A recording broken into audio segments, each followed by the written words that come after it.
स्वामीजी, महाकुंभविषयी सामान्य जनतेची अनेक मतमतांतरं आहेत.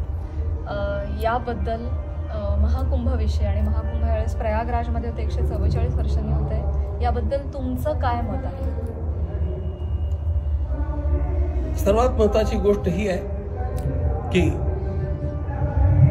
आपल्या शास्त्रामध्ये विशिष्ट मुहूर्तांचं महत्त्व असतं, विशिष्ट स्थळांचं महत्त्व असतं. एक गोष्ट विशिष्ट स्थळी केली तर त्याचं कित्येक पटीनं महत्त्व वाढतं. जसं शास्त्राप्रमाणे एक माळ जप कुठल्याही मंत्राचा आपल्या घरात केला तर एकपट फळ आहे, पण तोच एक माळ जप गाईच्या गोठ्यात बसून केला तर 10 माळांचं फळ मिळतं. तोच जर गंगेच्या तीरावरती केला तर 1000 माळांचं फळ मिळतं. आणि तोच जर आपल्या गुरूंच्या जवळ बसून केला तर अनंत फळ मिळतं. माळ एकच आहे, वेळ तितकाच लागणार आहे, स्थळ बदलल्याबरोबर त्याचं फळ बदललं. असं जसं जागेचं आहे तसंच मुहूर्तांचं पण आहे.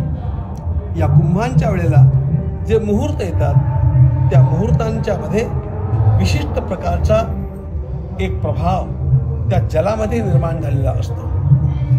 आणि पौराणिक कथेप्रमाणे अमृताचे बिंदू ज्या ज्या ठिकाणी पडले त्या ठिकाणी त्या अमृताच्या बिंदूंचा प्रभाव आपल्याला मिळतो. आमच्या ऋषींची ही एक पद्धत आहे की कुठलीही शास्त्रीय गोष्ट ते एखाद्या कथेमध्ये बसून सांगतात, त्यामुळे लोकांना ती श्रद्धा म्हणून जास्त पटते. ती श्रद्धा आपली असावी, पण त्यातलं शास्त्र हे आहे की विशिष्ट प्रसंगी विशिष्ट मुहूर्तावरती त्या ठिकाणी वेगळ्या वेगळ्या प्रकारचे प्रभाव निर्माण होतात.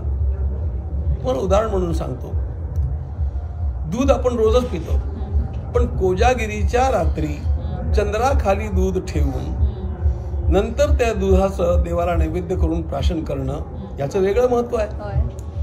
हे जसं त्या कोजागिरीच्या रात्रीचं महत्त्व आहे ते आपल्याला कळतं, त्याप्रमाणे या कुंभाचंही महत्त्व आहे. आणि यामध्ये गंगा, यमुना आणि सरस्वती या तीनही लोकमाता एकत्र होतात. प्रयाग हा तीर्थराज मानला गेलेला आहे, म्हणून या विशिष्ट मुहूर्तावरती या ठिकाणी स्नानाला अतिशय मोठं महत्त्व आहे. खूप धन्यवाद. हे आमचं अहोभाग्य की आम्ही यावेळेस इथे येऊ शकलो.